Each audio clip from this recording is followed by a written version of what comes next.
নমস্কার, আমি তরুণ ঘোষ। গোসাঘরে খিল দিয়েছেন আমাদের প্রাক্তন মুখ্যমন্ত্রী মহামান্না শ্রী শ্রী শ্রী শ্রী শ্রী শ্রী শ্রীমতী মমতা বন্দ্যোপাধ্যায়। তিনি এখন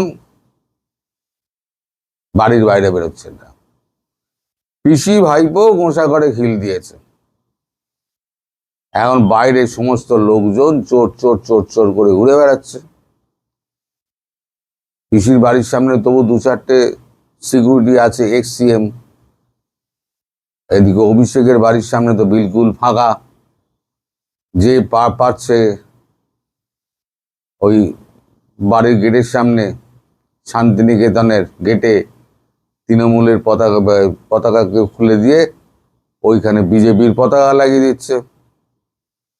আর তাতস্বরে মাইক বাজিয়ে চোর তৃণমূল চোর, চোর তৃণমূল চোর, তৃণমূলের সর্দার তুই বেরো, তোর হবে মারধর।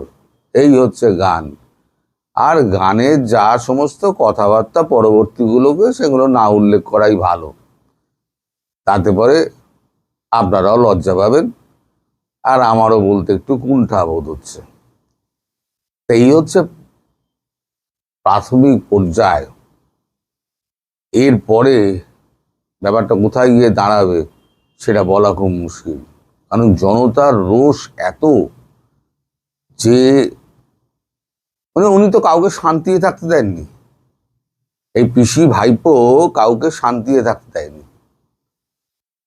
জনগণের উপরে স্টিম রোলার চালিয়েছেন, একের পর এক নির্যাতন, অর্থের অপচয়, মুসলমানদের ভুল বোঝানো, তাদেরকে হিন্দুদের বিরুদ্ধে খেপিয়ে দেওয়া, এবং মুসলমানরা সব এখন বুঝে গিয়েছে।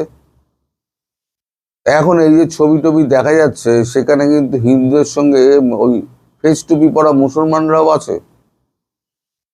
তারাও এসে দু চারটে কথা বলে যাচ্ছে। তাকে আটকাবেন উনি? আগে যখন মুখ্যমন্ত্রী যাচ্ছেন, তার তো সিকিউরিটি আছে, মেনে নেওয়া যায়। কিন্তু অভিষেককে একজন সাধারণ এমপি, মেম্বার অফ পার্লামেন্ট, তার সুরক্ষার জন্য ব্যাপক পুলিশি ব্যবস্থা, 19টা গাড়ির কনভয়। ওই কালকে শুনলেন, একদিন শোনালাম যে তার স্ত্রী এপার থেকে ওপারে যাবেন, মন্দিরে পুজো দিতে 2 ঘন্টা রাস্তা বন্ধ থাকতো, এপার থেকে ওপারে গিয়ে পুজো দেবেন।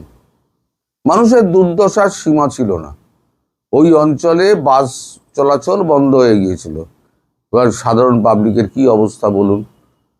ওই একদম ওই মোড় থেকে আপনার কালীঘাট মোড় থেকে আপনার এই দিকে আসতে মোটামুটি যদি হেঁটে আসেন তাহলে 1 ঘন্টার বেশি সময় লাগবে। বয়স্ক মানুষদের কি অবস্থা হতো। অটো চলতে দিত না, সেখানেও ভোর তল্লাশি। অটোওয়ালা বিরক্ত হয়ে রাস্তা ছেড়ে দিয়েছিল। মানুষের পদচারণা ছাড়া কোনো উপায় ছিল না, তাও ওই ব্যারিকেড পেরোতে গেলে হাজারটা ঝামেলা। এখন রাজ্য শাসন কি এইভাবে হয়? রাজ্য শাসন এইভাবে হয় না। ক্ষমতা বলেছিলেন, ক্ষমতা কারো দীর্ঘস্থায়ী হয় না।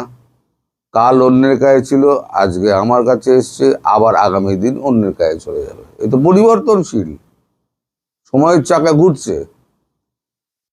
এখন দিদিমণি এখন বিপদে পড়ে তিনি এখন সব দলকে কাছে টানছেন। বাম, কংগ্রেস, এসইউসি, যারা এককালে তাকে সমর্থন করতেন, বামপন্থী ছাড়া। এখন কেউ আর সাড়া দিচ্ছে না। তিনি বলেছিলেন, আমি 4টে থেকে 6টা অবধি আমি অফিসে বসে থাকবো, কেউ যদি আসতে চায় তাহলে আসতে পারে। তার রিয়াকশানে কি বেরিয়েছে জানেন? খবরের কাগজে আপনাদের দেখাচ্ছি। মমতার আহ্বানে নায়ের সুর বেশি।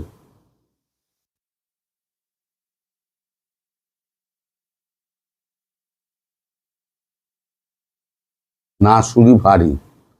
এখানে লিখছে, বিরোধীদের সর্বভারতীয় মঞ্চ ইন্ডিজোট, মানে ইন্ডিয়া যাকে বলে, ইন্ডিজোট তো পিন্ডি উনি নিজে পাকিয়ে দিয়েছেন।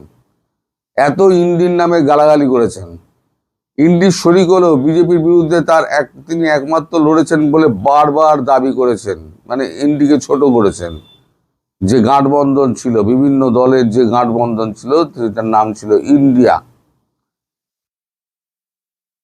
মানে INDIA করে দিয়ে তো সেটাকে ইন্ডিয়া করা হয়েছিল। তৃণমূল কংগ্রেস নির্বাচনে ভরাডুবির পর, তবে পশ্চিমবঙ্গে বিধানসভা নির্বাচনে তৃণমূল কংগ্রেস ভরাডুবির পরে বিজেপির বিরুদ্ধে লড়াইয়ে জাতীয়তাবাদী বিভিন্ন দল, বাম, অতি বামেদের একজোট হওয়ার আহ্বান জানিয়েছেন তিনি। তবে মমতার প্রথমেই এই আহ্বান ফিরিয়ে দিয়েছে CPM। কার্যত একই সুর বামফ্রন্ট শরিকদেরও। বাম জমানায় শেষ দিকে তৃণমূলের সঙ্গী থাকা বাম দল SUC জানিয়ে দিয়েছে তাদের কাছে এমন কোনো প্রস্তাব আসেনি, এলেও তারা বিবেচনা করবে না। মমতার আহ্বানের পরিপ্রেক্ষিতে কংগ্রেস ওয়ার্কিং কমিটির সদস্য অধীর চৌধুরীর কটাক্ষ, এখন দিদি বিপদে পড়েছেন তাই বাঁচাও বাঁচাও করে ডাকছেন। প্রাক্তন মুখ্যমন্ত্রী এখন তীব্র হতাশায় ভুগছেন। তার দাবি, আগামী দিনে মমতা বন্দ্যোপাধ্যায়কে রাহুল গান্ধীর কাছে হাত জোড় করেই দাঁড়াতে হবে। SUCর কেন্দ্রীয় কমিটির সদস্য অমিতাভ চট্টোপাধ্যায় রবিবার বলেছেন, এমন পরাজিত হয়ে মমতা অনেক কথা বলেছেন, এখন পরাজিত হয়ে উনি অনেক কথা বলছেন, আর আমাদের কাছে এসব কথার কোনো মূল্যায়ন নেই, ফলে জবাব দেওয়ার প্রয়োজনই নেই। এই পরিপ্রেক্ষিতে বামপন্থী রাজনীতির ভিত্তিতে বাম ঐক্যের পক্ষে জোর দিয়েছেন অমিতাভ। পাশাপাশি তৃণমূল ছেড়ে CPM-এ কেউ যোগদান করতে চাইলে তাদের অবস্থান কি, তাও স্পষ্ট করে CPM-এর রাজ্য সম্পাদক মোহাম্মদ সেলিম বলেছেন, অপরাধী, তোলাবাজ, দুর্নীতিবাজ এবং সাম্প্রদায়িক পরিচয় রয়েছে এমন কাউকে কোনো মূল্যেই দলে ঢুকতে দেওয়া হবে না। তবে সাধারণ মানুষ এবং প্রান্তিক জনগণ ও তাদেরকে অবশ্যই আমাদের রক্ষা করতে হবে। এর মধ্যে একদা no vote to BJP slogan দেওয়া এবং এবার বামফ্রন্টের সঙ্গে আসন সমঝোতা করে ভোটের লড়া CPI-ML লিবারেশন কিছুটা ভিন্ন সুর সামনে এসেছে।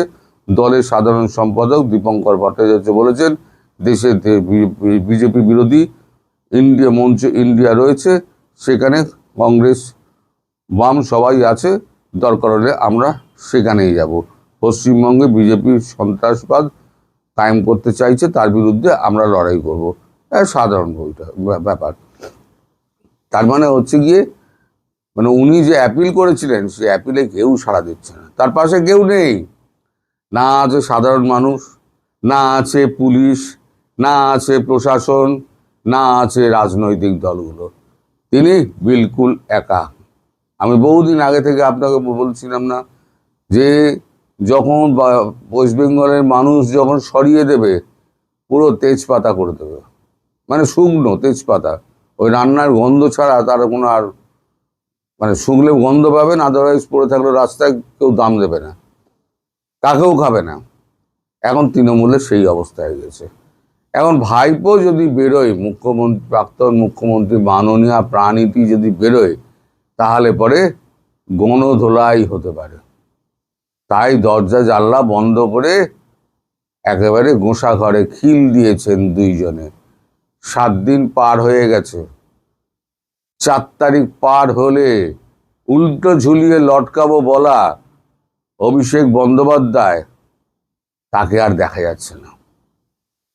কারণ তাকেই তো এখন উল্টো লুটকিয়ে পাবলিক ঝুলিয়ে পেটাবে। ওই সামনের যে ল্যাম্পপোস্টটি আছে, ওই ল্যাম্পপোস্টেই ঝোলাবে, ঝুলিয়ে দিয়ে দেবে। ক্ষমতায় থাকলে না অনেক কিছু বলা যায়, এই ক্ষমতা চলে গেলে যেমন এই বাংলাদেশের ইউনূসের অবস্থা হয়েছে, এখন লাইন দিয়ে বসে থাকতে হয় তারেক রহমানের সঙ্গে দেখা করার জন্য, তার সম্মানে লাগে বুঝি। এটাই হচ্ছে ক্ষমতার অপব্যবহারের ব্যাপার। এখানে কংগ্রেসের সিদ্ধার্থ রায় সরে গিয়েছেন, তিনি মেজাজে প্র্যাকটিস করেছেন, হাইকোর্ট সুপ্রিম কোর্টে ব্যারিস্টার ছিলেন। জ্যোতি বসু, তিনি আগে থেকেই অবসর নিয়েছেন ইন্দিরা ভবনে, তিনি ওখান থেকে রীতিমতো যাতায়াত করতেন, একা একা, তার কোনো সিকিউরিটি বালাই ছিল না, তিনি পার্টি অফিসে যেতেন। বুদ্ধদেব বাবু ক্ষমতা হারিয়ে চলে গিয়েছেন, তিনিও একা একা পার্টি অফিসে আসতেন, তিনিও ওই পার্টির গাড়িতে আসতেন, পার্টির গাড়িতে চলে যেতেন, কেউ তাদের কিন্তু তাড়া করতো না। কেউ বলতো না চোর চোর, তাহলে এনাকে বলে কেন চোর? লক্ষ লক্ষ কোটি টাকা ইনি সরকারের এবং বিভিন্ন মানুষের সরিয়েছেন, তছরূপ করেছেন। ওনার জেল তো অবশ্যম্ভাবী, এই যে পিসি ভাইপোর জেল অবশ্যম্ভাবী। কারণ শুভেন্দু প্রথম বৈঠকে বসছে। আর একটা খবর বলে দিই, গতকালকে শুভেন্দু ঘুরে ঘুরে মুসলিম মহল্লায় 10টা মন্দির, 10-12টা ছোট বড় 10-12টা মন্দির আছে, সেই মন্দিরগুলো তালা দিয়ে দিয়েছিল মুসলমানরা। সেই তালা ভেঙে উনি মন্দির খুলে দিয়েছেন। আর স্থানীয় যে ওসি আছে তাকে তার নাম্বার নিয়ে রেখে দিয়েছেন, বলেছেন প্রতি সপ্তাহে আমি খোঁজ খবর নেব এই মন্দিরে কোনো অত্যাচার হচ্ছে কিনা। আর ওখানে যখন শুভেন্দু গিয়েছে তখন মুসলিম এলাকা বিলকুল ফাঁকা। হ্যাঁ, মুসলিমরা তো ভোট দিয়েছেই। আমি বলেছি না, রাষ্ট্রবাদী কিছু মুসলিম আছে, তারা বিজেপিকে ভোট দিয়েছে। তারাই ওই রাষ্ট্রবাদী মুসলিম, তারা ফেস টুপি পরা, তারাই ওখানে গিয়ে চেল্লাচ্ছে চোর চোর চোর চোর চোর চোর। আর যত চোঙা আছে সব চোঙা একেবারে অভিষেক ব্যানার্জি শান্তিনিকেতনের মুখও করে দিয়েছে। ভবানীপুরের বিভিন্ন অঞ্চলে, মানে মুখ্যমন্ত্রীর নির্বাচনী অঞ্চলের প্রত্যেকটা রাস্তার মোড়ে ওই চোর চোর গান চলছে। আর তার যা ভাষা, সেই ভাষা না বলাই হলো। সুতরাং আজকে যারা ক্ষমতায় আছে তারা মনে রাখবেন, ক্ষমতা যখন চলে যাবে তখন কিন্তু আপনি এই আকাশে যদি উড়ে বেড়ান তাহলে পরে আপনাকে আছড়ে মাটিতে পড়তে হবে। ক্ষমতা আসে, ক্ষমতা যায়, ক্ষমতার অপব্যবহার করবেন না, সেটা আমি সবাইকে বলি।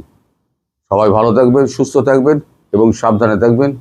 নমস্কার। আর একটা কথা, সেটা হচ্ছে বিকেলবেলা আমি মমতা বন্দ্যোপাধ্যায়ের এই জামাত কানেকশনের যে কথাটা আমি বলছিলাম, জামাত কানেকশনের আমি এটা ভিডিওটা করব, যেটা আমি আটকে রেখে দিয়েছিলাম। ওই ভিডিওটা আমি আজকে বিকেলে করব। ধন্যবাদ সবাইকে।